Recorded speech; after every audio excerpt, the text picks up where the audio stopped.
Sveiki visi sugrįžę į dar vieną video apžvalgą, taigi kol kas vis dar keliauju po pasaulį, tai prastos labai filmavimo galimybės, bet vis tiek padarysiu jums šį video, nes vyksta labai daug svarbių naujienų. Taigi svarbiausias naujienas visada aptariu savo nemokamoje Telegram grupėje, kur sparčiai jungiasi žmonės, turime jau virš 250 narių, sparčiai augam, ten visada pasidalinu svarbiausiamis naujienomis apie kriptovaliutas, apie progas, kaip galima užsidirbti, kaip patiems išmokti prekiauti visiškai nemokamai, viskas yra nemokamai, tai jei norite pradėti domėtis rinką arba jau domitės, labai rekomenduoju eiti dabar ir prisijungti į mūsų nemokamą grupę.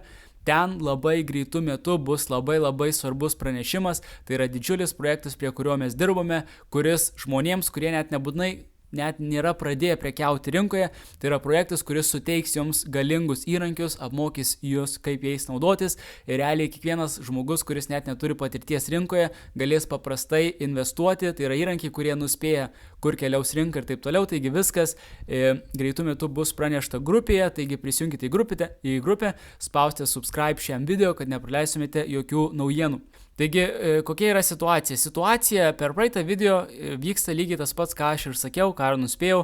Tiesiog mes turėjome pagaliau šitą didelį breakoutą čia buvo 6 mėnesiai, pusę metų, jei nedaugiau konsolidacija, nieko nevyko ir pagaliau Bitcoinas breakoutino į viršų. Ir pagrindinė situacija, aš jums sakiau per praeitą video, kad čia bus trumpa pauzė, trumpa korekcija, nes pasižiūrėkite, buvo 3 didžiulės savaitės, kada Bitcoinas pakilo nuo 68 tūkstančių iki beveik $100,000. Taigi ką svarbu suprasti, kad tokios pauzės yra būtinos, nes rinka negali tiesiog šauti į viršų iki ten 200 tūkstančių ir visi bus turtingi. Ne, taip nebūna ir yra reikalingos pauzės ir jau buvo akivaizdu, jau buvo didžiulės ETFs įplaukos ir daug kitų dalykų, kurie jau signalizavo, kad jau bus toks vietinis viršus ir tai reiškia, kad bus trumpa pauzė arba turbūt trumpa korekcija. Dabar mes kol kas judam labai tiksliai, netgi šiek tiek anksčiau judam nei praeitame cikle, tai tikrai gali būti, kad savaitė ar 2 ar net 3 tokio ramaus, galbūt biški viršų, galbūt biški apačia konsolidacijos ir tada vis tiek turbūt, mano nuomonė yra akivaizdu, kad po to judėsime dar aukščiau. Tai kol kas su Bitcoinu tokia situacija matome, kad kol kas visiškai yra, realiai vyksta tas pats, kas ir vyko per praeitą video, aš sakiau, kad bus dabar toks poilsis ir taip ir vyksta, rinka dabar šiek tiek ilsisi. Labai svarbu suprasti, tai apie kitame video šnekėsime apie altcoinus, tai jeigu investuojate į rinką, tai labiausiai tikėtina, kad jūs laikote ne Bitcoiną, o altcoinus, tai yra mažesnės kriptovaliutos, kaip Ethereumas, Cardano, Solana ir taip toliau, taigi irgi spausti subscribe, nes pasakysiu, kada pompuosis jūsų portfolio, taigi viską sužinosite štai čia. Bet kol kas apžvelgiame šio video tema yra Wall Streetas ir pasidalinsiu keliomis labai bullish naujienomis, giga bullish, kurios stipriai paveiks rinką, tai nėra kažkokios, kaip sakant, nereikšmingos naujienos, kurios jau ateina, jos net nepajudina kainos ir taip toliau, tai yra naujienos, kurios long terme turės labai didelę įtaką rinkai. Bet prieš tai dar pasižiūrim, ką veikia S&P ir Nasdaq. S&P vis dar nepadaro irgi naujų highs, tai reiškia, tiesiog vyksta irgi lygiai tokia pauzė kaip ir Bitcoin'e. Ką veikia Nasdaq, tai per Nasdaq matome, kad Nasdaq, kuris dar labiau koreliuoja su kriptovaliutų rinka, nes čia yra toks risk on jau aplinka, tai reiškia, Nasdaq tai yra tos visos tech akcijos, tai reiškia, jeigu jos kyla, tai jos labai stipriai koreliuoja ir su kriptovaliutų kaina, tai reiškia, kol kas matome, kad šią savaitę padarėme naują high'ų, tai visą yra labai gerai. Taigi, dar kas įdomu, apie Ethereumą susilaukiau klausimų, tai žmonės irgi klausia, ar Ethereumas jau yra miręs, ar jis atsigaus. Ethereumas nėra miręs, jis tikrai atsigaus, jam irgi yra nubrėžta tolimesnė mano kryptis ir matome, kad jis jau šiek tiek atsigavo, nes tikėkite, kad visada pirmiausia eina Bitcoinas, po to seka kitos kriptovaliutos, taigi tie, kas klausia dėl Ethereumo, Ethereumas yra gyvas, jis dabar irgi pompuojasi ir jis tikrai keliaus į viršų su visa kita rinka ir tada jau bus altcoinų sezonas, taigi tiek techninės analizės, kur yra svarbiausia rinkoje, kas vyksta su Bitcoinu, su Ethereumu. Dabar iš esmės, jeigu trumpai, tai yra trumpa korekcija. Dabar apie tas naujienas, kurias kalbėjau trumpai. Tai Trumpas, jau žinote apie Trumpą, kad jis nori padaryti Ameriką stipriausia. Šitas reklamas tai reikia išjungti, nes po to dar užblokuos mano video. tai žodžiu, Trumpas Amerika yra stipriausia šiuo metu pasaulio valstybė su didžiausia ekonomika. Ir Trumpo leadershipas nori padaryti, kad tenais būtų visas kriptovaliutų veiksmas. Tai reiškia, kad tai būtų kriptovaliutų sostinė. Ir jis labai puikiai tą daro ir ir kol kas tikrai matome, kad jis tęsia savo žodžius. Jis paskyrė, yra US Treasury postas, tai yra labai svarbus postas ir Amerikoje ir vienas aukščiausių postų. Tai žodžiu, jis paskyrė žmogų, kuris yra Scott Bessent ir tai yra pro-kripto žmogus. Tai reiškia, tai yra labiausiai pro-kripto US Treasury pozicija, kuri buvo matyta per visą istoriją. Tai reiškia, per praeitą administraciją visi buvo prieš kriptovaliutos administracijai, o dabar visi bus už. Ir pagalvokite, kai stipriausios pasaulio valstybės ekonomikos leadershipas yra pro-kripto, kaip tai stipriai paveiks ateityje rinką, nes bus daug geresnės reguliacijos, daug geresnė situacija vystytis rinkai, altcoinams ir taip toliau. Taigi, jeigu norite prisijungti prie viso šio veiksmo, prisijunkite į grupę, taip pat turime ir nemokamų pamokų aprašyme.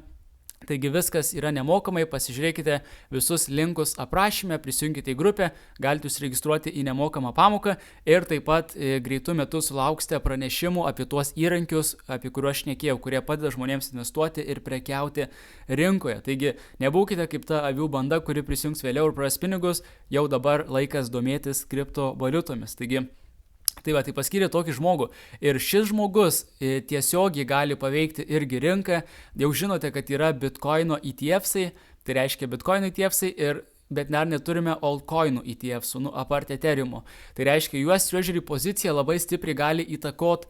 Vienas dalykas, tai ar turėsime Bitcoino strateginį rezervą Amerikoje, kitas dalykas gali įtakoti tokius dalykus kaip altcoinų ETF'ai. Tai iš esmės labai rimta pozicija, aukšta pozicija Amerikoje ir labai svarbu, kad ten yra pro-kripto žmogus, tai yra mega bullish.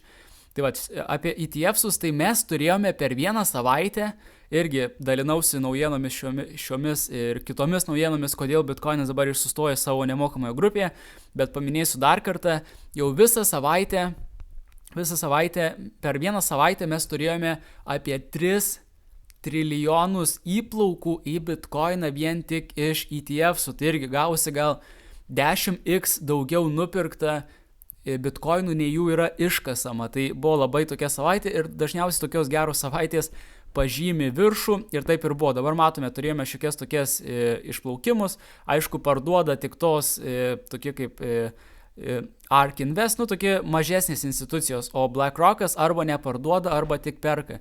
Jie žino, kad Bitcoinas keliaus aukščiau. Taigi ETF'uose absoliučiai nieko nevyksta Bitcoinų ETF'uose, bet jei pasižiūrėsim į Ethereum'o ETF's, mes matome, kad Ethereum'o ETF'ai atsigauna. Matome, čia buvo didžiuliai minusai, nes Ethereum'as nieko nedarė ir kai jis pradės judėti į viršų, patikėkit, visi suplauks į šitus ETF'us ir pamatysite, kokios bus didžiulės įplaukos jau dabar. Beveik 100 milijonų, kas yra labai daug, nes Ethereum'as yra daug kartų, keliais kartais mažesnis nei Bitcoinas, tai reiškia daug mažiau pinigų reikia pajudinti Ethereum'ą. Tai irgi, kai šios įplaukos užsikurs ir visas Ethereum'as. Dabar irgi dar trumpai apie makroekonomiką, tai irgi šitą gal labiau kitam video, bet irgi kol kas atupdeitinsiu, kad apie palūkanų mažinimą, tai kol kas yra 66%, kad palūkanos bus sumažintos jau gruodžio 18 dieną. Tai yra labai bullish dalykas. Taip pat dar kas bus gruodžio mėnesį, tai bus infliacija gruodžio 11, tai irgi svarbi data. Jeigu infliacija pradėtų kilti jau dabar, tai sušiktų labai reikalus visai rinkai, nes infliacija pakyla, tada jau palūkanos greičiausiai nebūtų mažinamos ir taip toliau, tai labai svarbus rodmenys.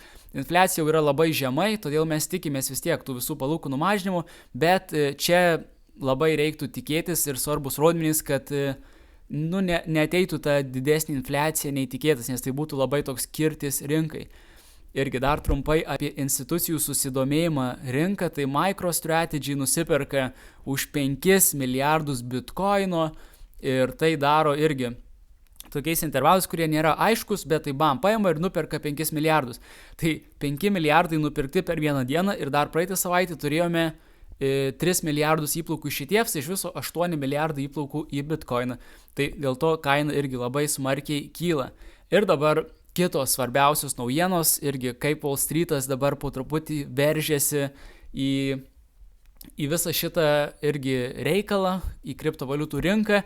Tai irgi viena iš video pagrindinių temų ir tai yra, kad Bitwise, tai irgi didžiulė Amerikos institucija, užfailino, kad nori paleisti 10 kriptovaliutų indekso ETFs. Tai reiškia irgi, tai realiai yra altcoinų ETFs ir jį eina XRP, Bitcoinas, Solana, Cardano, Polkadot, Chainlink, Ethereum, Avalanche, taip toliau. Tai iš esmės, kaip yra, Bitcoinas turi savo ETFs, Ethereumas turi savo ETFs, tai čia yra mažų altcoinų iš 10 sudaryta ETFs, tai reiškia įplaukia pinigai ir tai reiškia, kad įplaukia į visas 10 kriptovaliutų. Pasižiūrim į Bitwise puslapį, čia yra oficialus Bitwise institucijos puslapis ir matome, iš ko susideda šis ETFs, tai reiškia, kai plauks čia pinigai, taip pat kai plaukia į Ethereumą, Bitcoiną, tai taip pat plauks ir iš šios altcoinus, tai irgi mega bullish. Bitwise dėja nėra didelė institucija, čia nėra pats, yra didelė institucija, bet čia nėra pats didžiausias gyvenime fondas žmonių, bet vis tiek tai yra tiesiog labai bullish dalykas, bet dar ką svarbu suprasti, kad čia dar tik yra, jie tik pateikė prašymą formą SEC, tai SEC buvo anksčiau per praeitą administraciją, Bideno būtų tikrai atmetus, bet dabar jau keisis žmonės, Gary Gensler atsistatydina, taigi turėsime pro kripto SEC ir jie tikrai patvirtins visą šitą reikalą. Ir galbūt ateityje turėsime atskirus ETFs, tokius kaip XRP ETFs, galbūt Solana ETF, Cardano, tai tiesiog yra toks pirmas mažas žingsnelis dėl šviesios ateities. Taigi, kaip matote, vyksta labai rimtos naujienos rinkai, kurios paveiks rinką. Galbūt kitame video pašnekėsime daugiau apie altcoinus, tai kitas video greičiausiai bus pirmadienį arba antradienį, taigi irgi laukite video, spauskite subscribe, nieko nepraleiskite, jau dabar laikas domėtis rinką, viskas jums bus už jūs padaryta, tiesiog galite prisijungti į nemokamą grupę ir stebėti naujienas, domėtis viskuo, kas vyksta. Taigi ačiū, kad žiūrėjote ir susitiksime kitame video.